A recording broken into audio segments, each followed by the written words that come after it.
আমরা অতি দুঃখের সঙ্গে বলতে চাই যে আমাদের একজন জুলাই যোদ্ধা, তিনি হলেন শরীফ ওসমান হাদি। এই শরীফ ওসমান হাদি আপনারা জানেন, তিনি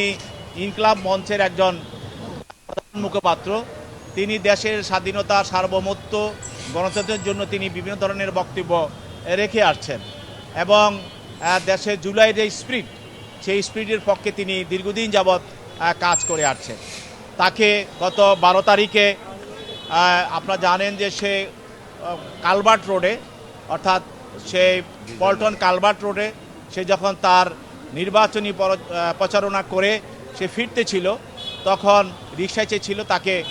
গুলি করে হত্যার উদ্দেশ্যে গুলি করা হয় এবং তার মাথা ভেদ করে গুলি বের হয়ে যায়। এই মামলার যিনি প্রধান আসামি, তাকে আসামি করে, সে প্রধান আসামি হলো যে ফয়সাল করিম মাসুদ ওরফে রাহুল দাউদ। তাকে আসামি করে এই ইনকলাব হত্যা চেষ্টা এবং গুরুতর জখম এবং হত্যা চেষ্টা যে মামলাটা করেছেন, এই মামলায় এই আসামি, সেই আসামিকে আমাদের তদন্তকারী কর্মকর্তা খুঁজছেন এবং সরকার ইতিমধ্যে তাকে ধরে দেওয়ার জন্য 50 লক্ষ টাকা পুরস্কার ঘোষণা করেছেন এবং বাংলাদেশে আমাদের সকল প্রকার আমাদের ল এনফোর্স এজেন্সির সকল কর্মকর্তা এবং সকল এজেন্সি কাজ করছেন। ইতিমধ্যে আমরা বিভিন্ন তথ্য প্রযুক্তি এবং সোর্স ব্যবহার করে তার স্ত্রী এবং তার স্ত্রীর বড় ভাই এবং তার একজন ঘনিষ্ঠ বান্ধবী, একজন হলো ছায়েদা পারভিন সামিয়া তার স্ত্রী, এবং তার ওয়াইফ স্ত্রীর বড় ভাই ওয়াহিদ আহমেদ শিপু এবং তার বান্ধবী মারিয়া আক্তার লিমা। এই তিনজনকে, তাদের মধ্যে তার স্ত্রী এবং তার বড় ভাইকে নরসিংদী থেকে গ্রেপ্তার করা হয় এবং তার বান্ধবী মারিয়াকে বাড্ডা থেকে গ্রেপ্তার করা হয় এবং তারা স্বীকার করেছে যে হত্যা চেষ্টার পরে বা অর্থাৎ হাদিকে গুলি করার পরে যে আসামি তাদের ওখানে ছিল। এরপর তাদের লগে কথাবার্তা 2-1 দিন আগে কথাবার্তা হয়েছে এবং তার প্রথম স্ত্রী বলেছে যে তার বান্ধবী মারিয়ার সঙ্গে সে থাকতো এবং এখানে ঘটনার পর তার কাছে গিয়েছিল। এখন আমরা এদেরকে গ্রেপ্তার করার পর তাদেরকে তদন্তকারী কর্মকর্তা আজকে 7 দিনের রিমান্ড চেয়েছেন, যে প্রধান আসামি যে গুলি করেছে সে ফয়সাল দাউদ, তাকে ফাইন্ড আউট করার জন্য, খুঁজে বের করার জন্য এবং কোথায় কিভাবে সে আছে এবং কিভাবে সে কোথায় থাকতে পারে সব কিছু বিবেচনা করে তদন্তকারী কর্মকর্তার এই যে দরখাস্ত 7 দিনের রিমান্ড, বিজ্ঞ আদালত 5 দিনের রিমান্ড মঞ্জুর করে তাদেরকে তদন্তকারী কর্মকর্তার হাতে সোপর্দ করে। ঢাকা সিএমএম আদালতে উত্তরা পশ্চিম থানার একটি মামলায়, সন্ত্রাসবিরোধী আইনের মামলায় তদন্তকারী কর্মকর্তা এজাহার নামী আসামি আনিস আলমগীর, সাংবাদিক আনিস আলমগীর, তাকে আজকে গ্রেপ্তার করে বিজ্ঞ আদালতে উপস্থাপন করে তার বিরুদ্ধে 7 দিনের রিমান্ড প্রার্থনা করেন। এই মামলাটি যিনি বাদী, তিনি তার এজাহারে বলেছেন যে এই আনিস আলমগীর যে বিভিন্ন সময় টক শোতে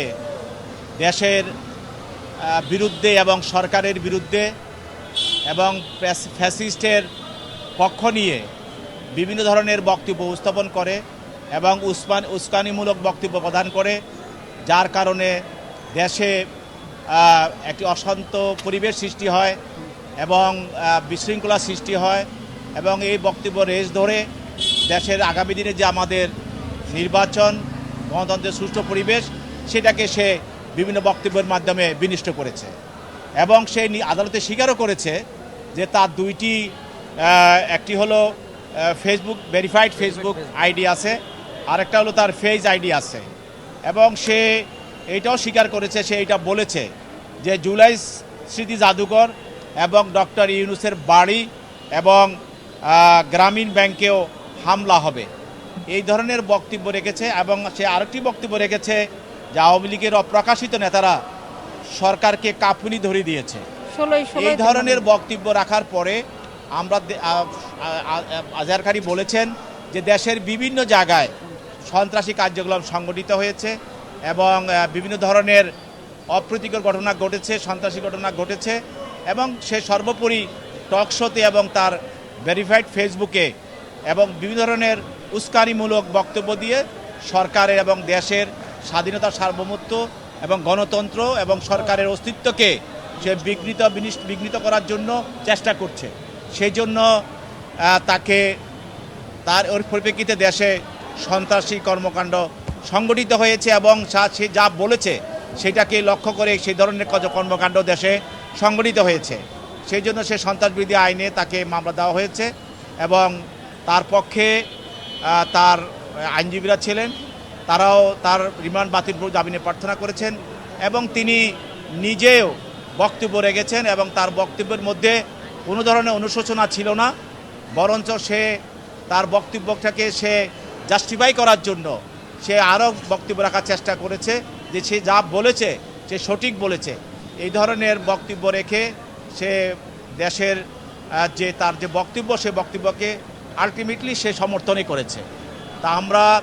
এই মামলায় তদন্ত করার জন্য সেই ধরনের বক্তব্যের পিছনে তার কি কারণ এবং এই বক্তব্য রাখার পরে দেশের যে অবস্থা হয়েছে